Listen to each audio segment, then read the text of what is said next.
राहुल गांधी भाग आजा, ऐसे आने वाले टाइम में तेरा भी वो हाल होएगा राहुल गांधी जो तेरे दादी का हाल है। कि वो शोभा नहीं देता, उनको माफी मांगनी चाहिए, उनके दल को माफी मांगनी चाहिए, और क्योंकि वो केंद्र के मंत्री हैं तो भारत सरकार को माफी मांगनी चाहिए। नेता प्रतिपक्ष के खिलाफ इतनी ऊंची भाषा का प्रयोग करना कतई किसी रूप में भी सही नहीं है।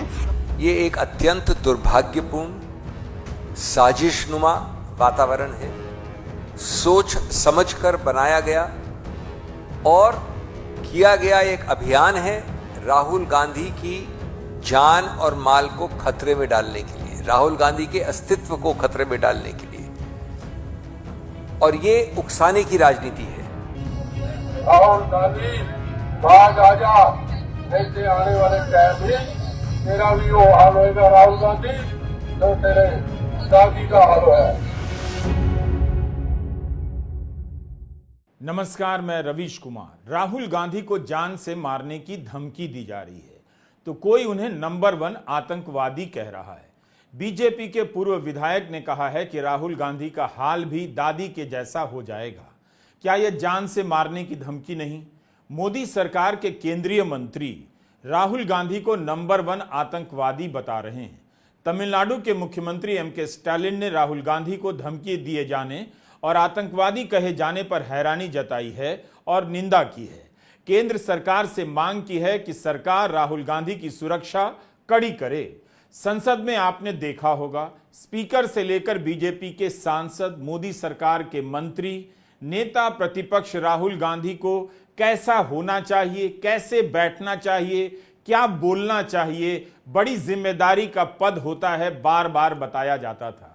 लेकिन राहुल गांधी को याद दिलाते दिलाते लगता है बीजेपी खुद भूल गई है कि नेता प्रतिपक्ष को नंबर 1 आतंकवादी कहना सही नहीं है और जान से मारने की धमकी भी ठीक नहीं। ऐसा क्यों हो रहा है, हम इस वीडियो में बात करेंगे। क्यों कांग्रेस ने इन बयानों को लेकर आज प्रदर्शन किया, और आपको यह भी याद दिलाएंगे कि कैसे इन 10 वर्षों के दौरान प्रधानमंत्री मोदी की जरा सी भी आलोचना करने पर नागरिकों और पत्रकारों को जेल में डाला जाता रहा है। ये हैं तरविंदर सिंह मारवा, पूर्व विधायक हैं और बीजेपी के नेता हैं। इन्होंने कहा है कि राहुल गांधी बाज आजा, नहीं तो आने वाले टाइम में तेरा वही हाल होगा जो तेरी दादी का हुआ। यह आलोचना नहीं है, अपमान और अपशब्द भी नहीं है जो नेता एक दूसरे का कर दिया करते हैं। इस बयान में सीधे सीधे जान से मारने की धमकी की झलक मिलती है।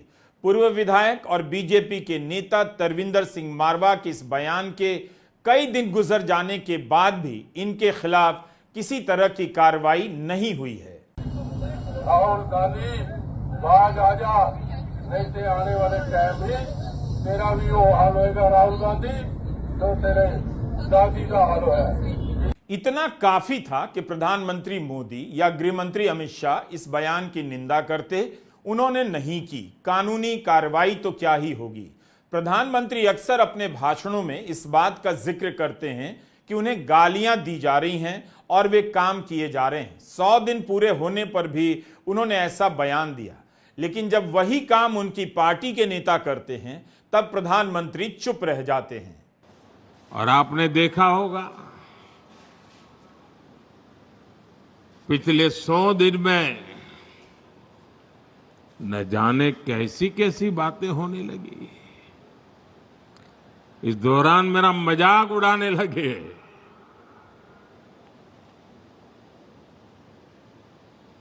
मोदी का मखौल उड़ाने लगे। भांति भांति के तर्क वितर्क बताते रहे, मजा लेते थे और लोग भी हैरान थे कि मोदी क्या कर रहा है, क्यों चुप है, इतनी मजाक हो रही है, इतना अपमान हो रहा है। लेकिन मेरे गुजरात के भाइयों बहनों, ये सरदार पटेल की भूमि से पैदा हुआ बेटा है।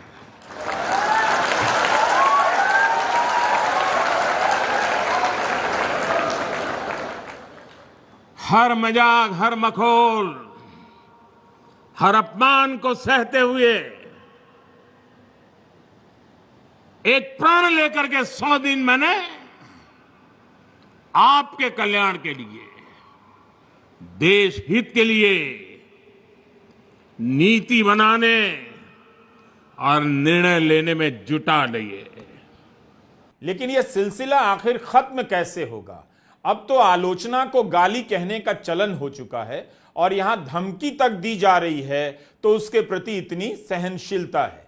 इतना तय है कि अगर यही बातें कांग्रेस के किसी नेता ने कर दी होती तो अब तक उसे जेल में डाल दिया गया होता। अप्रैल 2022 में गुजरात के विधायक जिग्नेश मेवानी को इसलिए गिरफ्तार कर लिया गया क्योंकि जिग्नेश ने अपने ट्वीट में लिख दिया कि मोदी गोडसे को पूछते हैं। साथ ही जिग्नेश ने यह भी कहा कि गुजरात दंगों के लिए माफी मांगे। इसी बात पर जिग्नेश मेवानी को सामाजिक शांति भंग करने के लिए जेल भेज दिया गया। असम में शिकायत दर्ज हुई और असम की पुलिस उन्हें गिरफ्तार करने गुजरात आ गई। जिग्नेश मेवानी अब कांग्रेस में है। तरविंदर सिंह मारवा और रवनीत सिंह बिट्टू ने दिल्ली में बयान दिया है। दिल्ली पुलिस केंद्र सरकार के अधीन आती है मगर कोई कार्रवाई नहीं हुई है, जबकि प्रधानमंत्री की आलोचना करने पर यूपी की पुलिस चेन्नई चली गई और असम की पुलिस दिल्ली और गुजरात आकर गिरफ्तार कर ले गई। यह हम आपको वीडियो में बताते रहेंगे। याद दिलाने के लिए आपको यह वीडियो दिखाना चाहता हूं। मार्च 2023 में दिल्ली में इस तरह का पोस्टर लगा दिया गया। लिखा था मोदी हटाओ देश बचाओ। इसमें क्या ऐसा था कि इसके खिलाफ 44 FIR हो गई और 4 लोग गिरफ्तार कर लिए गए। यही नहीं, 2000 पोस्टर लगाए गए थे, उन सभी को उतारा गया। राहुल गांधी का हाल दादी के जैसा होगा या वे नंबर 1 आतंकवादी हैं, इस टाइप के बयानों पर केंद्र सरकार को पुलिस और FIR की याद क्यों नहीं आ रही है? बीजेपी के पूर्व विधायक मारवा का यह बयान कि इंदिरा गांधी जैसा हाल राहुल का हो जाएगा बेहद गंभीर है। इसके जरिए कार्यकर्ताओं को या किसी सनकी को ऐसी हिंसा करने के लिए संदेश भेजा जा रहा है। यह ख्याल बोने की कोशिश की जा रही है। इसलिए इस पर रोक लगाने की जरूरत है और कानूनी कार्रवाई होनी चाहिए। ये एक अत्यंत दुर्भाग्यपूर्ण साजिशनुमा वातावरण है, सोच समझकर बनाया गया और किया गया एक अभियान है राहुल गांधी की जान और माल को खतरे में डालने के लिए, राहुल गांधी के अस्तित्व को खतरे में डालने के लिए। और ये उकसाने की राजनीति है, ये हिंसा के लिए निमंत्रण देने की राजनीति है, ये एक जंगल राज के लिए निमंत्रण देने की राजनीति है। बात तरविंदर सिंह मारवा तक ही नहीं रुकी है। बीजेपी के सांसद हैं, केंद्रीय मंत्री हैं रवनीत सिंह बिट्टू इसमें शामिल हो गए हैं। राज्य मंत्री हैं रवनीत सिंह बिट्टू, उन्होंने राहुल गांधी को नंबर 1 आतंकवादी कह दिया है। शिवसेना शिंदे के विधायक है संजय गायकवाड़ और यूपी सरकार के मंत्री हैं रघुराज सिंह, वो भी इस होड़ में शामिल हो गए हैं। इन बातों को लेकर कांग्रेस अध्यक्ष मल्लिकार्जुन खड़गे ने प्रधानमंत्री मोदी को पत्र भी लिखा है। आजादी के बाद संसद में सत्ता पक्ष और विपक्ष के बीच सम्मानजनक असहमतियों का एक लंबा इतिहास रहा है।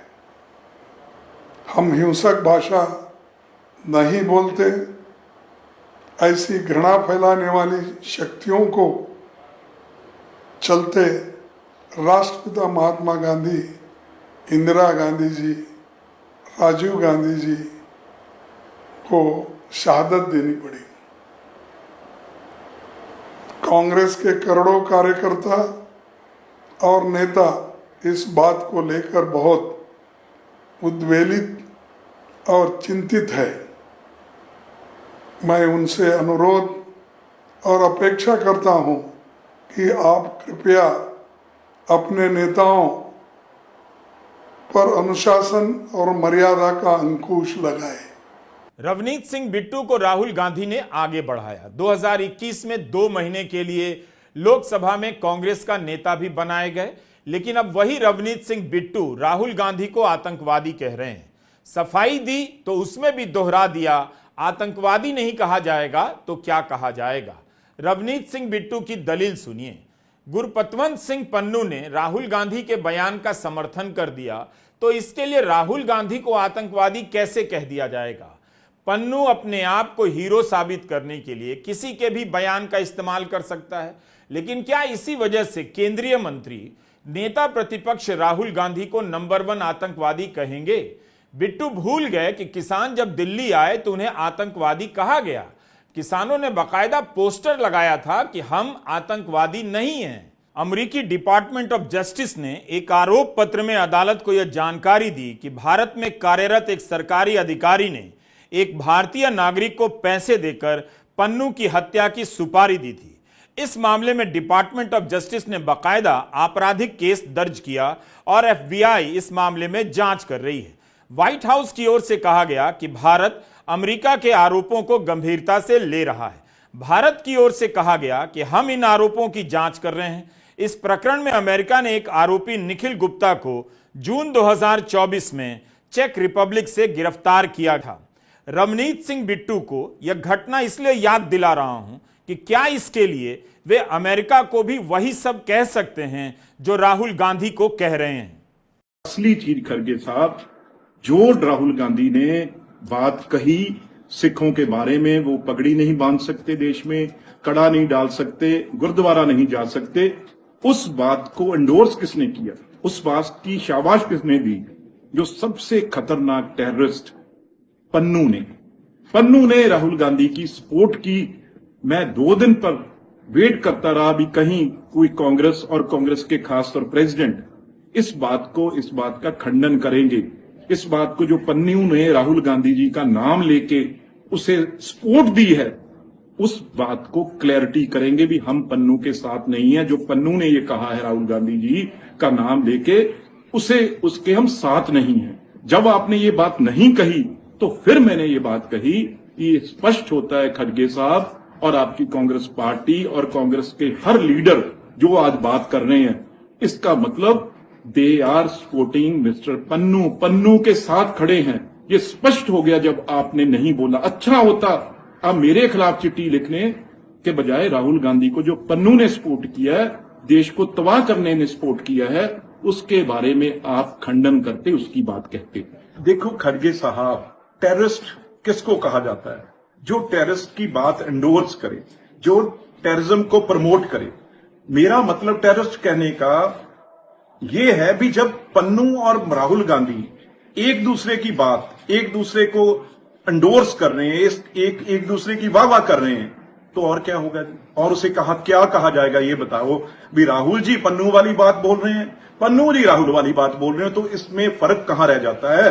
खड़गे साहब, ये बात पे आप अपनी स्थिति और कांग्रेस पार्टी स्पष्ट करे। रवनीत बिट्टू, किस मुंह से तुम राहुल गांधी को आतंकी कहते हो? तुमसे ज्यादा गिरा हुआ आदमी शायद मैंने देखा नहीं। तुम्हारी हिम्मत होती है राहुल गांधी को आतंकी कहने की? उस राहुल गांधी को जिसने अपनी दादी के सीने को 32 गोलियों से छलनी होते हुए देखा, क्योंकि उन्होंने फैसला कर लिया था कि वो इस देश की अखंडता और एकजुटता के खिलाफ कोई समझौता नहीं करेंगी।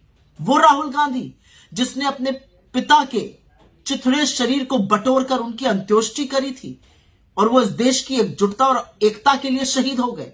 उस राहुल गांधी को तुम आतंकी बुलाओगे जिसके परदादा ने 9.5 साल ब्रिटिश हुकूमत में जेल में काट दिए आजादी की जंग लड़ाई लड़ते हुए?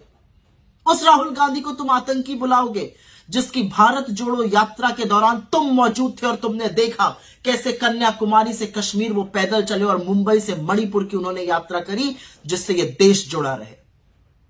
तुम्हारी हिम्मत है राहुल गांधी को आतंकी बुलाने की? तुम पन्नू की बात करते हो।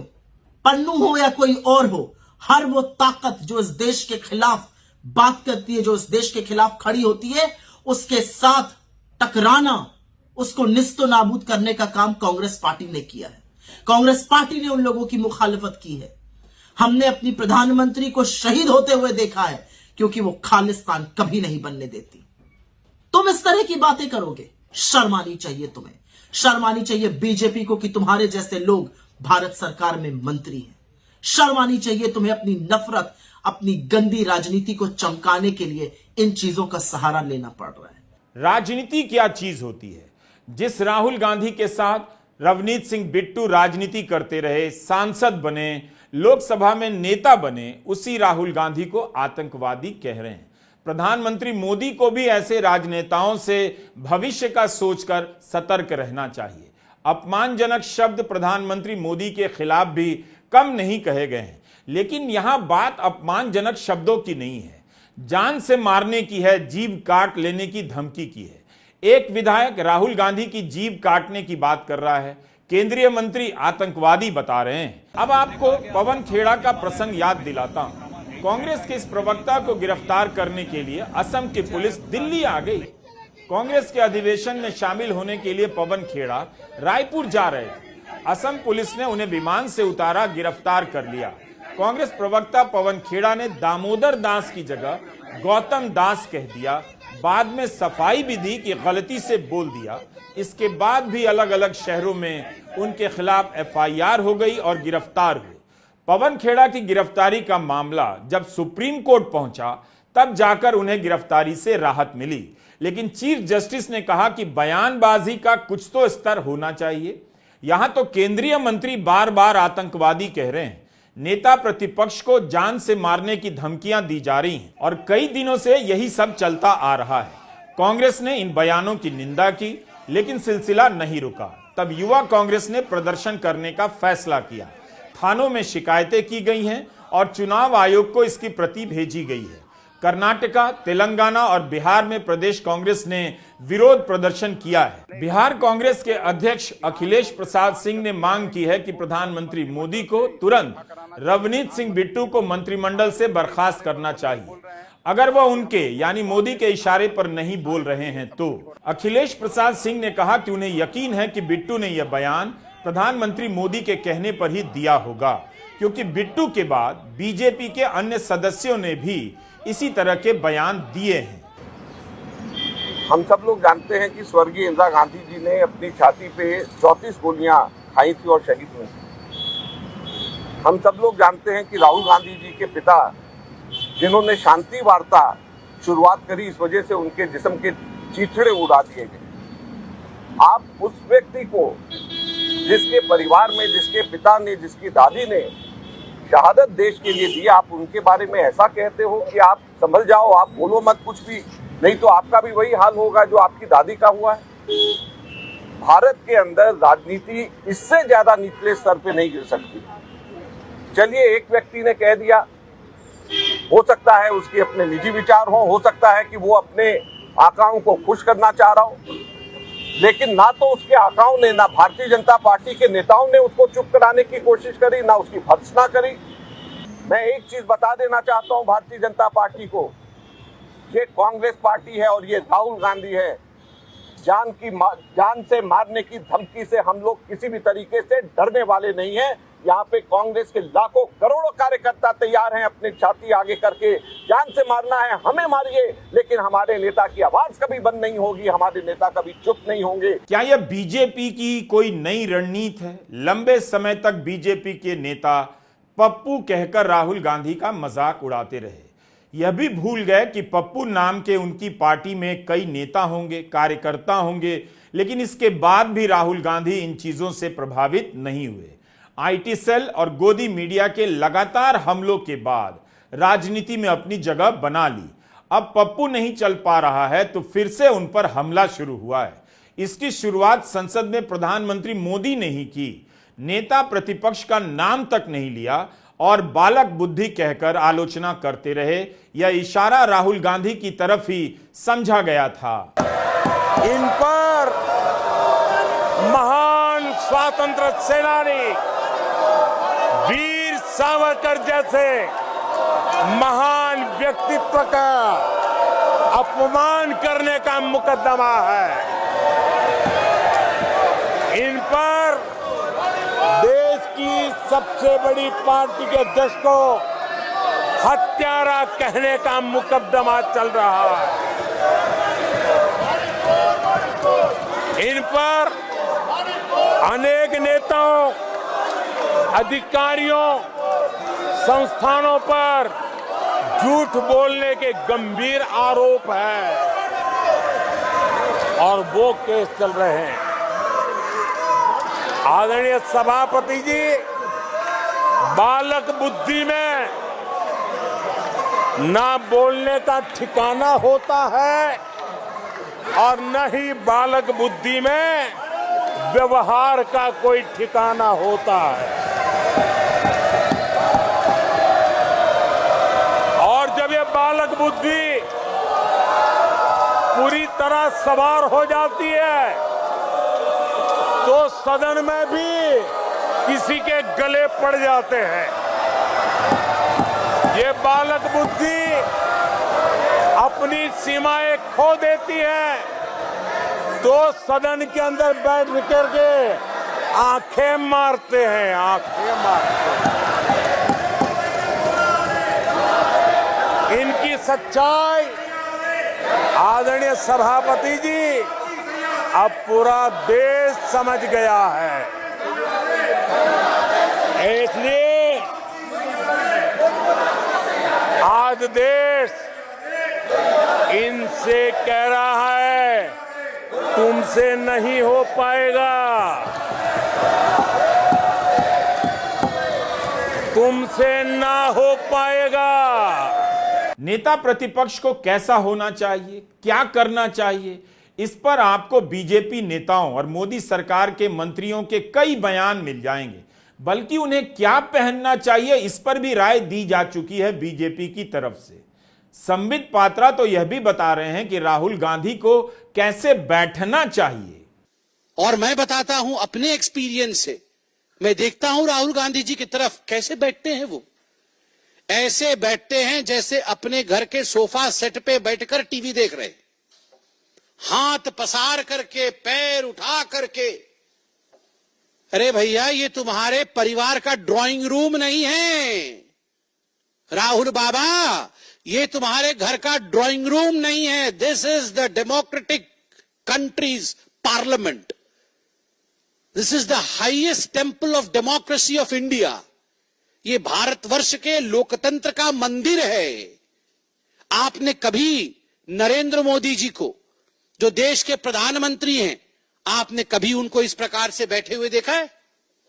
और मैं तो कहता हूं इससे पूर्व के प्रधानमंत्रियों को भी कभी आपने ऐसे बैठे हुए देखा है? इन बयानों से यही लगता है कि बीजेपी को फिलहाल समझ नहीं आ रहा कि राहुल गांधी की आलोचना कैसे की जाए, उनकी राजनीति का मुकाबला कैसे करें। जाति की गणना की बात राहुल गांधी जोर देकर करते हैं। लोकसभा में कह दिया यही सरकार करेगी और वे कराकर दिखाएंगे। बीजेपी से जाति की गणना का नाम तक नहीं लिया जाता है। कहा भी नहीं जाता कि जाति की गणना नहीं कराएंगे। संघ की तरफ से आवाज आती है।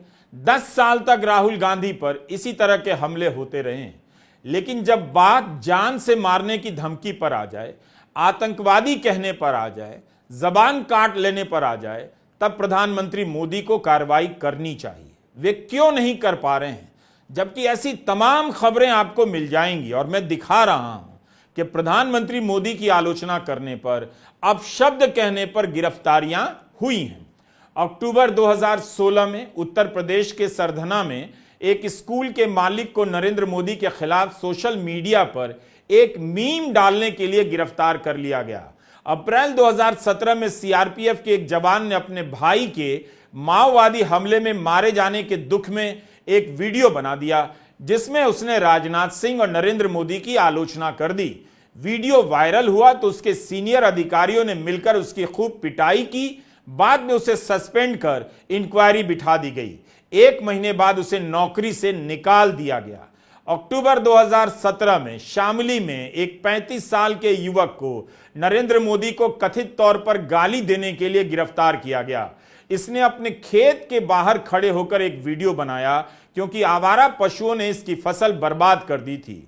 नवंबर 2017 में तमिलनाडु में पॉलिटेक्निक के एक छात्र ने फेसबुक चैट में प्रधानमंत्री मोदी के खिलाफ कुछ लिख दिया तो उसे 15 दिन की जेल हो गई। दिसंबर 2018 में मणिपुर के एक पत्रकार को मुख्यमंत्री बीरेन सिंह और मोदी की आलोचना करने के लिए गिरफ्तार कर लिया गया। राष्ट्रीय सुरक्षा कानून के तहत 1 साल की सजा सुना दी गई। इस तरह के अनेक केस हैं जिसमें प्रधानमंत्री मोदी की आलोचना करना अपराध बना दिया गया। कई लोग जेल में डाले गए और उनके खिलाफ केस हो गया। अक्सर याद दिलाया जाता है =2 के बहस में कि प्रधानमंत्री मोदी के खिलाफ अपशब्द कहे गए, उनके खिलाफ कम अपमानजनक बातें नहीं हुई हैं, मगर यह कोई याद नहीं दिलाता कि इन्हीं बातों को कहने के लिए कितने लोगों को कहां कहां से पुलिस उठाकर ले गई और जेल में डाल देती है।